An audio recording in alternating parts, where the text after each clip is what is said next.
Amen. Amen. Ago. Amen. Ago. Amen. Ago. Amen. Ago means I am ready. Are you listening? And when you say Amen, you said, I'm listening. I'm here. We're going to begin our ceremony with a libation.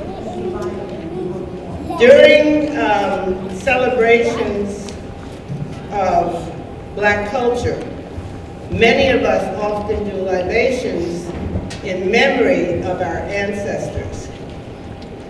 We use water because everyone knows that water is the staff of life.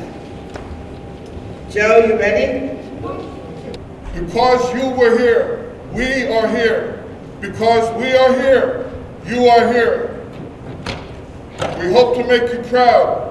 We give you our hearts. We call on your strength.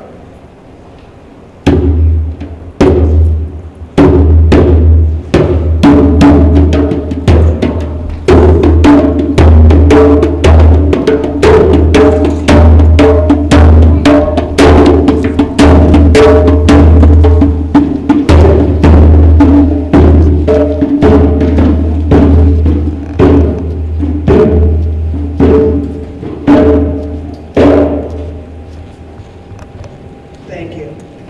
The theme this year of Black History Month is resistance and resilience in the African diaspora. So our libation ceremony will remember ancestors who paved the way by their resistance to colonialism, enslavement, Jim Crow, systemic racial oppression. Assisting me will be Carolyn Malveaux. We praise the resistance of Billie Holiday. We praise the resistance of David Driscoll. We honor and call the ancestor Queen Nzinga of the kingdoms of Onduga in northern Angola, who repelled the Portuguese attempt to enslave and colonize her people. We praise Nat Turner for resisting systemic enslavement. We praise Fannie Lou Hamer for her fight for voting and human rights. And of course, we praise and honor the great Maryland abolitionist Frederick Douglass and the great freedom fighter, Harriet Tubman. It is their fight for independence, freedom, justice that enables our resilience as a people. We thank all of our ancestors for their sacrifice and determination to live so that we could be present in this moment today. Ashe, Amen. Ashe, Amen. and Amen. Thank you.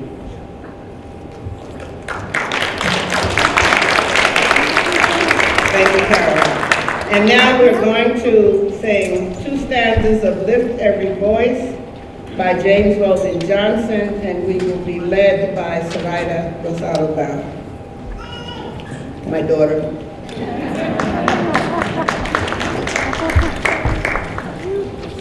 Please stand. God of our weary years, God of our silent tears, God who has brought us thus far on the way, thou who hast by thy might led us into the light, keep us forever in our path, we pray. Lest our feet stray from the places our God we met thee, lest our hearts drunk with the wine of the world we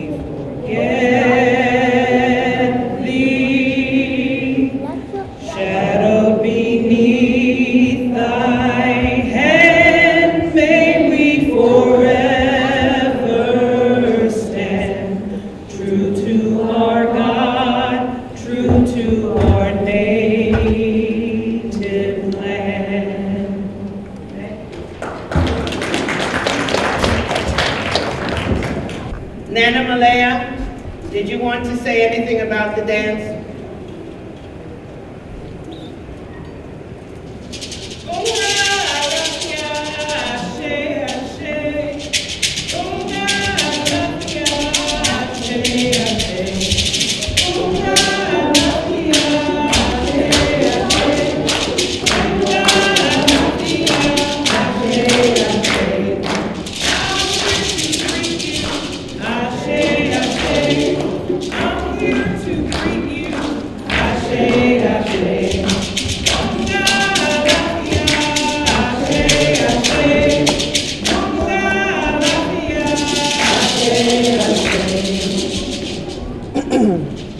Well, as with everything, there's always a story in a song or a dance.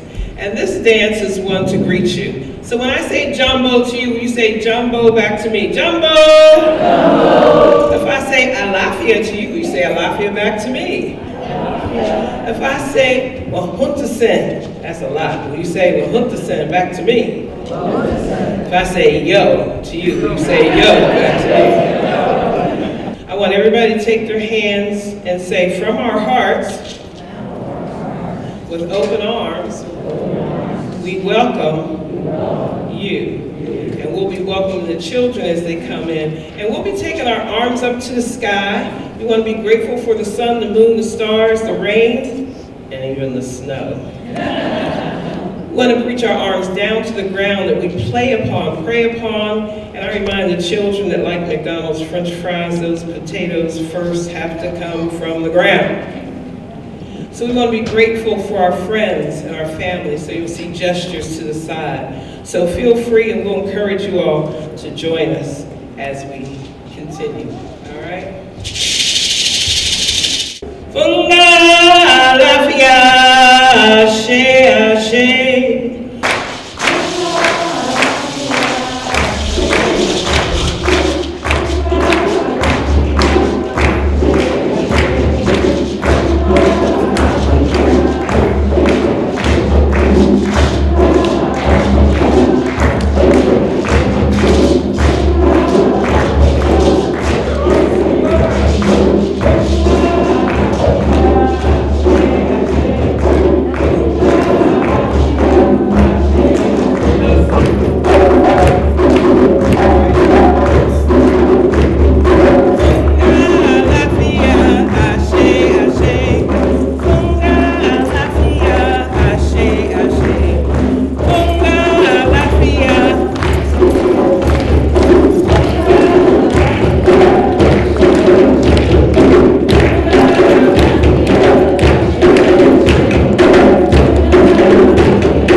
to invite the Honorable Emmett Jordan, Mayor of Greenbelt, to say some welcoming remarks.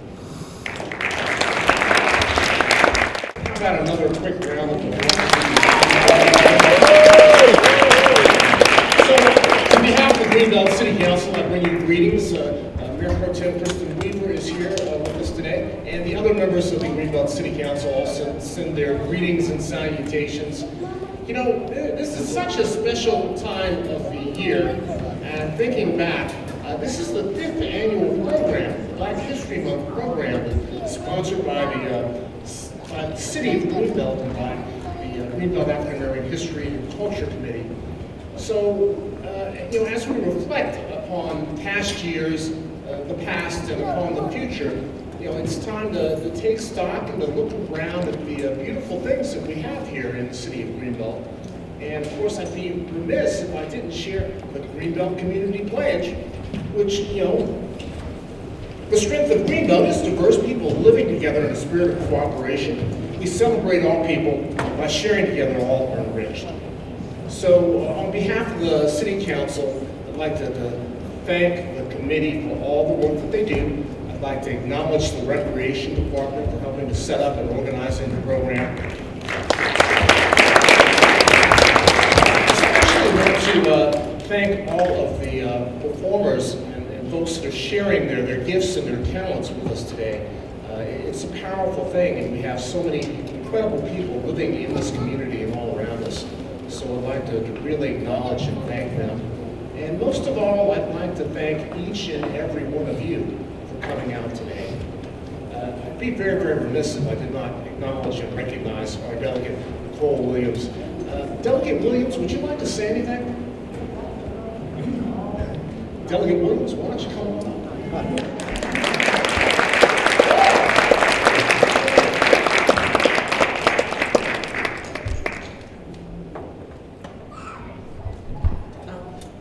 Well, thank you, Emmett, for introducing me, and I want to just first thank the members of the Black History and Cultural Committee for the City of Greenbelt for all that you have done in putting together not just this program today, but really all of the events that you've seen promoted all throughout the month here in the City of Greenbelt.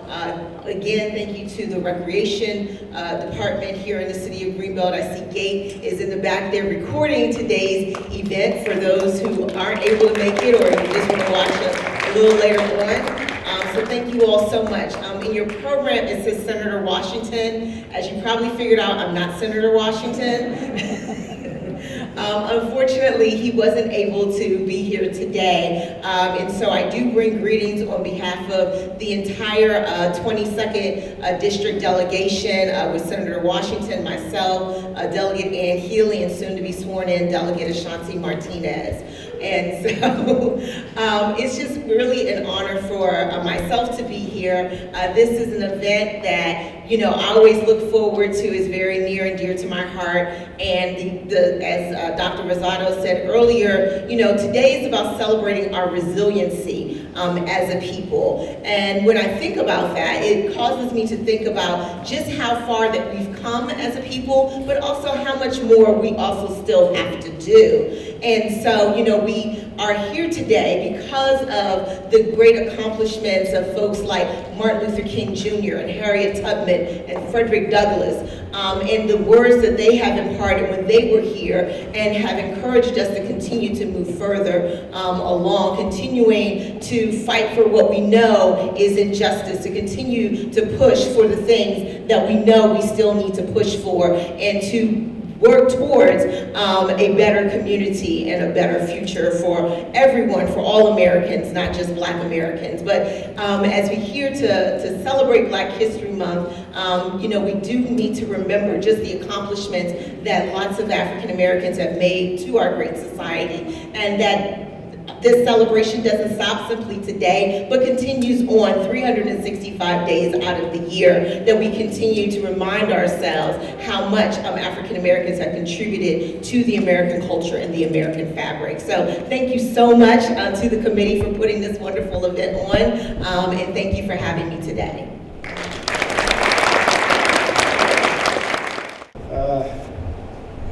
Ladies and gentlemen, Let's have a moment of silence to honor those who work tirelessly, those who are working diligently, and those endeavoring to promote the Black experience. Thank you.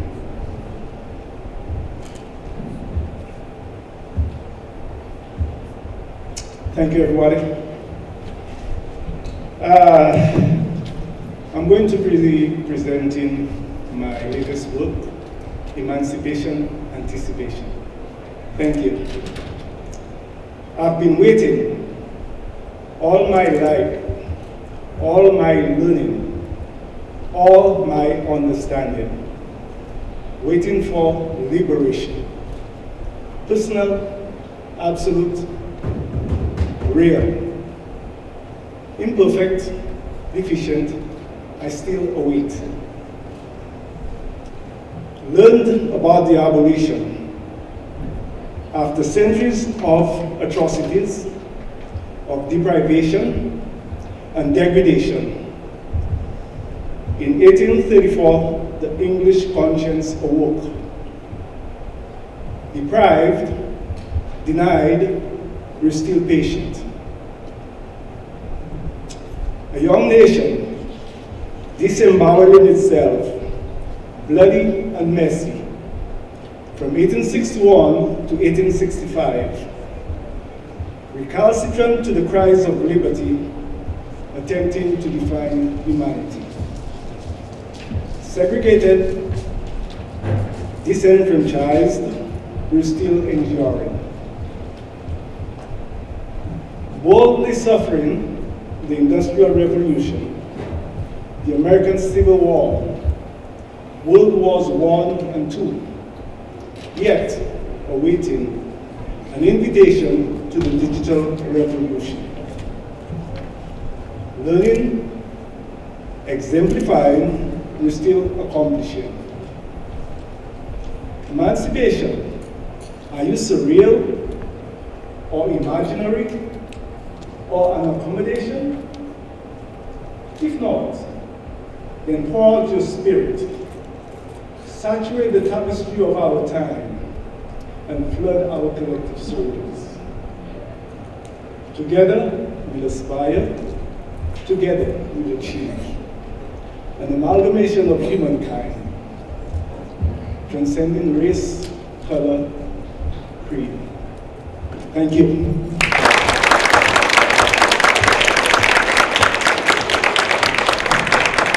And I understand that he wrote that poem especially for today. Thank you.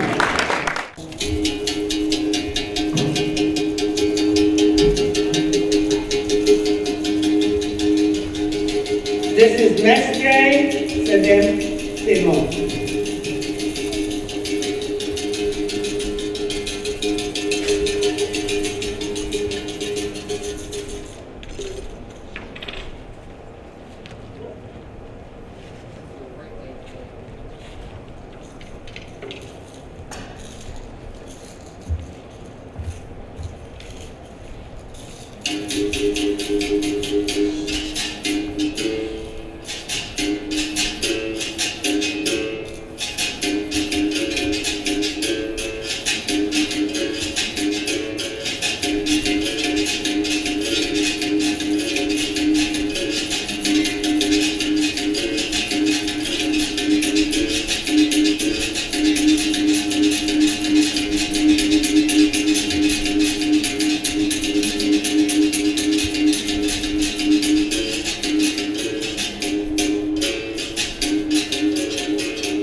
Good evening, good afternoon, everyone. Peace and blessings.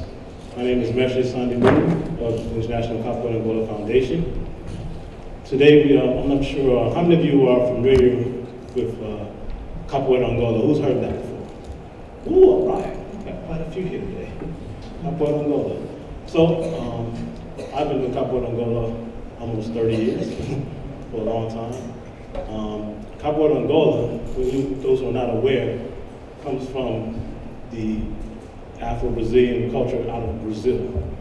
For those of you who knows, what language do they speak in Brazil? Let me hear from the youth. Let me hear from the youth. Who knows? Anybody know? Yeah, what language? Portuguese. Yes.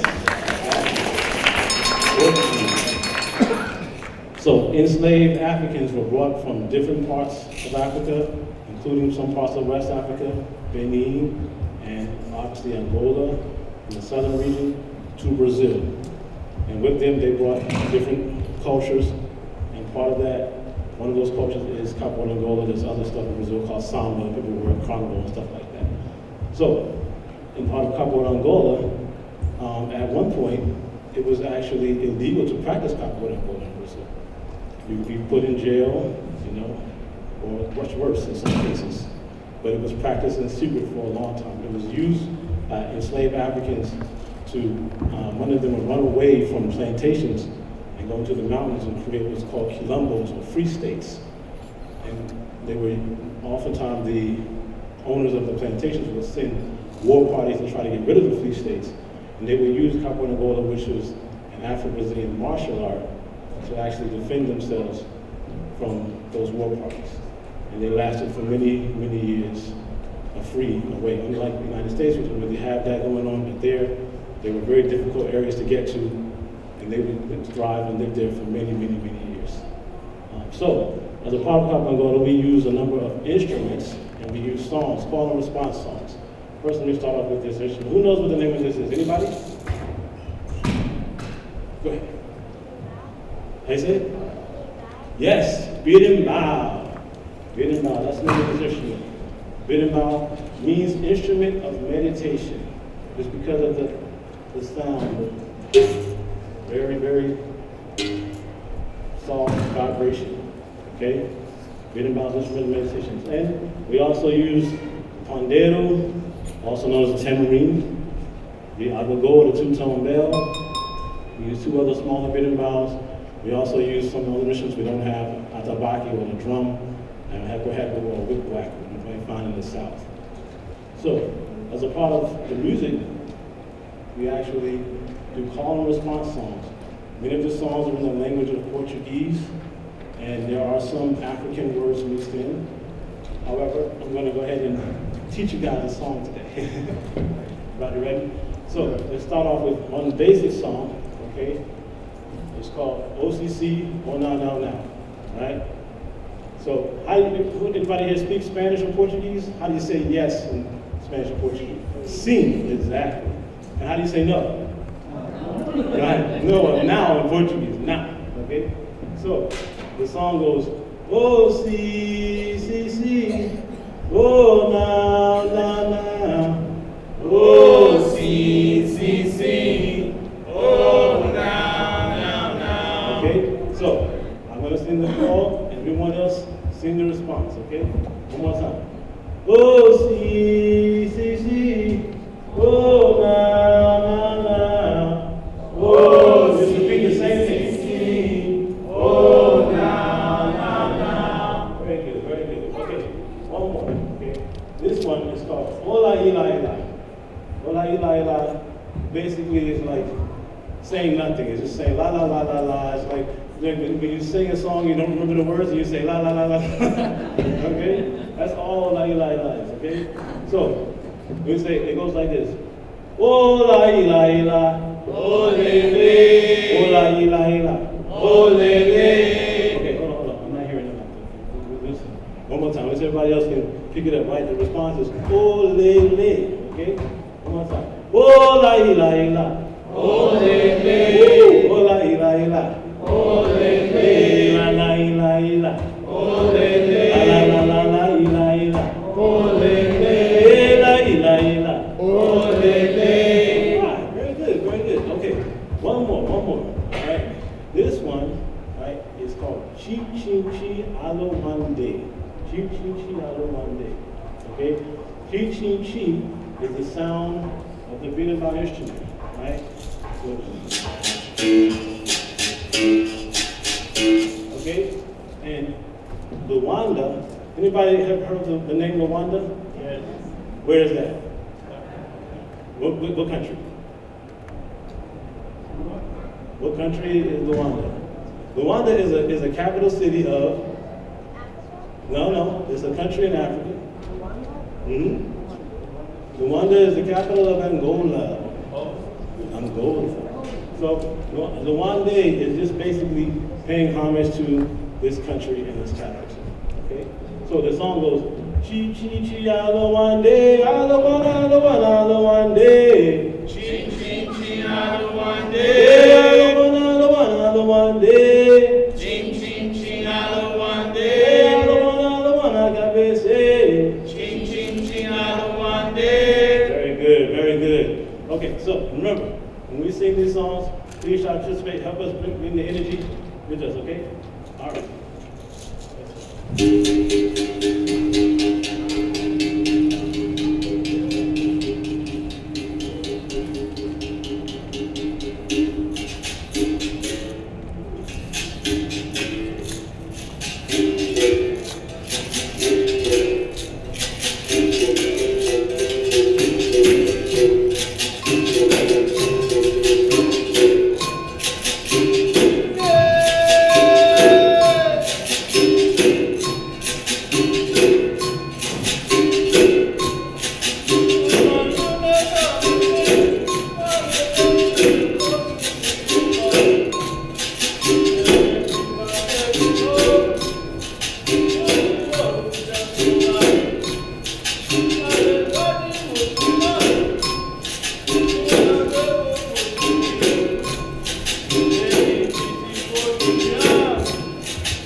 Yeah.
Please come back so we can clap some more.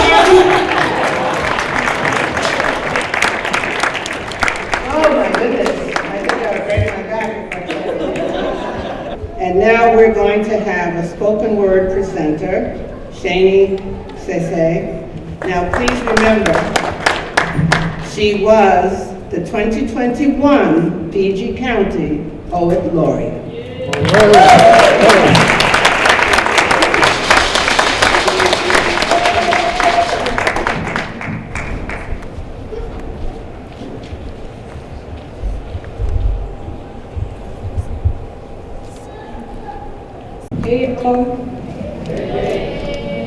Hey, I just want to start off by thanking the City of Greenbelt, Dr. Lois Rosado, and the entire Black History Month Planning Committee for inviting me to be in this space and to share poems with you all.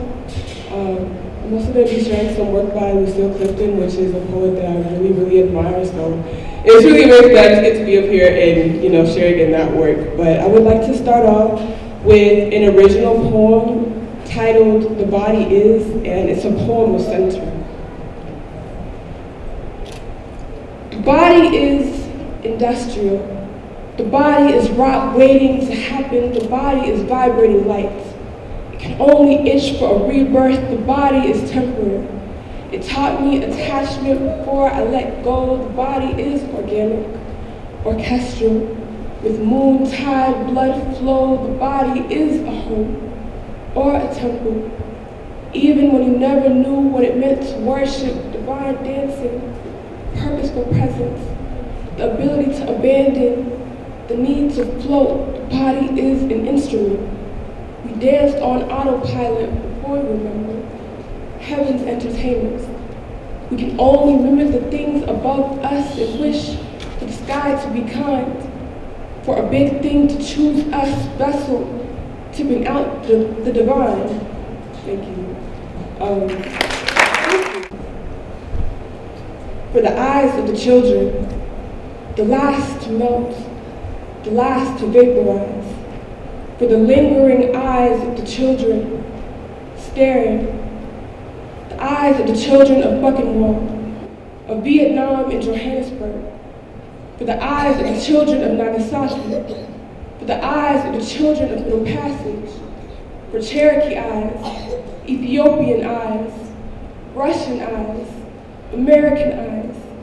For all that remains of the children, their eyes, staring at us, amazed to see the extraordinary evil in ordinary men.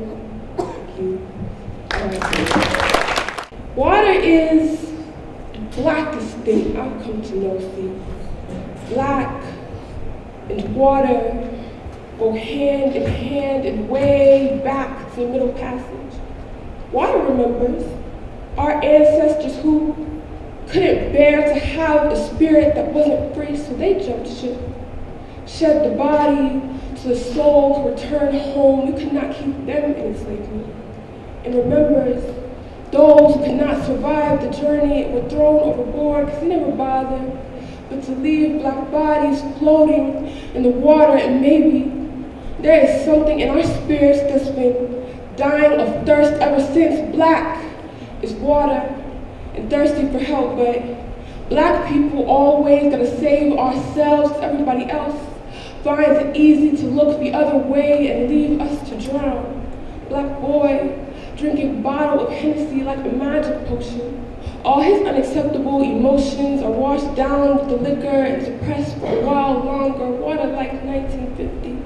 Black body is barred from the swimming pool because black skin is too colorful and not lighter than a paper bag. The white faces laugh like, surely you ain't got no buoyancy in that body, and black skin ain't never come with the right properties to float. Your hair would get messed up anyway because your mama spent 2 hours to hot comb that hair. We have forgotten how much water we really are. Like black child telling black parents that they are gender fluid, and they tell them that's some white people-ish. And if you pray on it enough, then maybe you can dissolve your identity, water like Flint. How they've been too content to leave black communities with rusty water and lead poisoned water. How many times we have forgotten and remembering how they still can't drink from their tap to this day, but they say race ain't got nothing to do with it. Say, find a better place to live, like, can black body become fish and swim upstream with all that magic you say you got? I once heard. To withhold someone's rights to water is one of the biggest acts of violence, so tell me how this isn't war on water. Like how black women always gotta be a vessel, a supports and pouring even when not replenishing each time. We can only rely on each other to fill ourselves back up. Water is the blackest thing I've come to know. Like black refugee coming from overseas for a better life, a fish out of water finding its way in a melting pot. They drink their assimilation hot and steaming water. Like how we were never taught how to swim. Have you ever noticed how the body is 70% water and 70% of us don't know how to swim? Black children are at the highest risk to drown in water like black depression. We are taught to swallow our sad and keep swimming because there ain't never been no sympathy for black tears. Black could scream and the world will still try to find a way to color our blues mute. We see water in black hair. It is fluid and winding. Now they always want to be on our wave, want to be seasick with slick edges and waves, but never know what it feels like to drown or feel fish out of water. Just want to drink from blackness without inheriting the black blues, only want to dip their feet in the water without becoming it.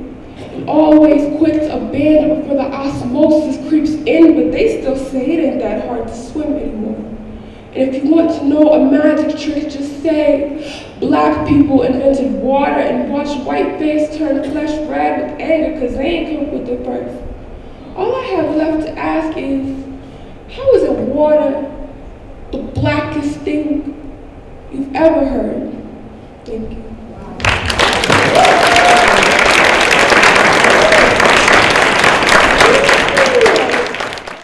Hands on drums.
You have one more for us? Yes, yes. And also this time we want to open the floor if anybody wants to come. Everybody, you're also welcome. There you go.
Our next presenter is our own Chris Haley. Most of you know him as Executive Director of the Utopian Film Festival. He is a published poet, he is an actor, he is a historian, and he is Chris Haley. Where are you?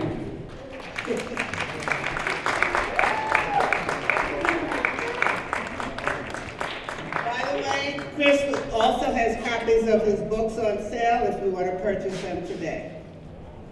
And I know you do. Thank you so much. Okay, this is called Roots, This Part of Me. Whenever I watch Roots, whenever I can stand it, for it is not an easy watch. It is not a relaxing narrative. It is not comfortable to feel for the character who is you, your forebear, without whom you would not be here. It is not easy to root for Kunta, to cheer for him, to hope the African escapes. Because you know that for your great-granddaddy to find freedom is for you to not be here, to vanish from Earth, to disappear from the typewriter pounding this page. You feel his pain, taste his agony. You empathize with the masterful performance of a Louis Gossett Jr., the tear-jerking innocence and pride of a LeVar Burton, who plays the part you wanted. But it goes much further than that. Your life is past decade-old resentment for the part you swore was yours. You wish you could call your uncle and tell him how much you appreciate and are affected by the tale yet again, but he is gone. He can revel in his words no more. In your own history, you can rejoice in his story, your uncle's offering to the world. Still, Roots is not an easy watch. What will be your legacy? How will you measure up to Kunta, Kizzy, Chicken George, Matilda, Tom Murray, Irene, Will Palmer, Cynthia, Bertha, your grandmother, Simon, your grandfather, Julius, your father, Ida, your mother, George, your uncle, Alex, your uncle the world knows, knew. What do you do? What do you do? What do you do to be you? You don't know, but you're trying. Every day. You're trying, and one day you will find it. Your purpose, your place in the family's memory, the world's memory. Until then, it will be difficult to watch Roots, your beginning, 1/4 of your beginning, which has made it so hard to find, to carve your present. The gift of Uncle Alex, the determination of Kente, the residue of fame with which you grapple, yours to court, yours to earn, yours to discern. Yes, say your name, Kunta Kinte. Say it at the slave driver's urging, by the whip, Toby. Say your name, Chris.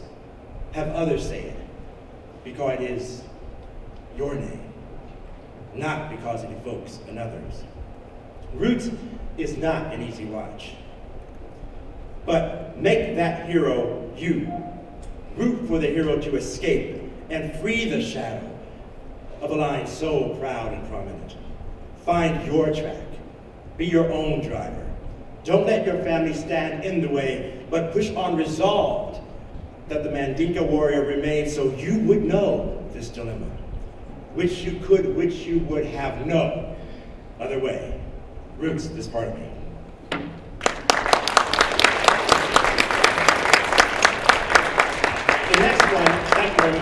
The next one is along the lines of what some of us who are about Black history, who are about civil rights in all categories, when you speak up for it, you are often called an angry something something. Myself, and for probably many of us here, you become called the angry Black man, the angry Black woman, the this or that or the other. This poem is called Angry Black Man from my book, Fists and Rainbow, which looks a lot like this, by the way.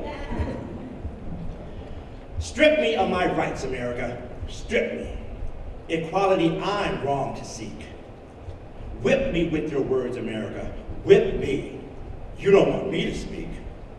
Cage me against my freedom, America. Cage me. My will must be contained. Break my limbs, America. Break them. My posture is too strong. Mold my thoughts, America. Mold them. Black minds you no longer own. But here's the deal. I'll make it real. America's as much mine as yours. Sans pride for the dual steel of the black man from his foreign sand and the red man of his native land, so raise the goddamn seal. Here we have all arrived, planted seeds and dared to survive. Despite your deep fear, ever present and clear, a man of color can't achieve equity unless he is allowed to thrive. Stripped, whipped, caged, investigated when not putting up, broken, molded, defamed for speaking up. Brown man, red man, yellow man, native born or naturalized, I am still proud. I am still Black. I am still American.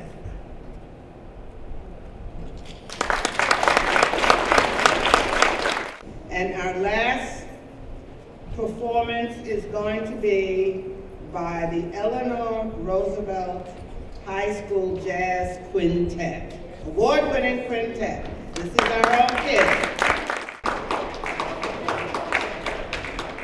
Yay!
playing the tenor saxophone. Right here is my pianist, Benjamin Bowles. Right here is Ella Wheeler on bass, and on drums we have Jake Royals, right? Yeah, Jacob Royals. Cool.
Will the members, and Leanne, will you join me up here? And will the members of the Greenbelt Black History Month Committee, Culture, Black History Culture Committee, please stand? The members of the committee, please. Joe Parks, Kitty, Carolyn. In the back is Iona King and Lauren Cato and Robert Goldberg Strassler, Joyce Bailey.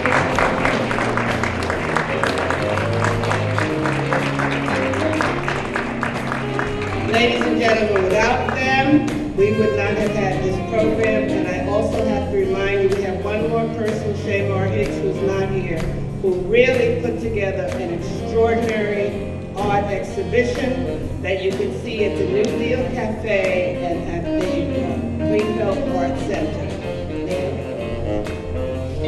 So I just want to remember that this week is Frederick Douglass's birthday. As an enslaved African, he did not know when he was born, so he chose Valentine's Day as his birthday. So I always think of him especially this week. And I found a quote from him that is very simple, but I think powerful.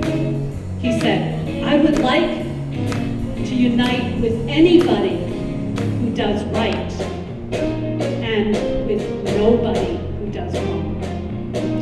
we are united to do right. Thank you. On behalf of the committee, I thank everybody for coming. Really hope you learned something today, picked up new information, and also were entertained. Thank you so much for coming.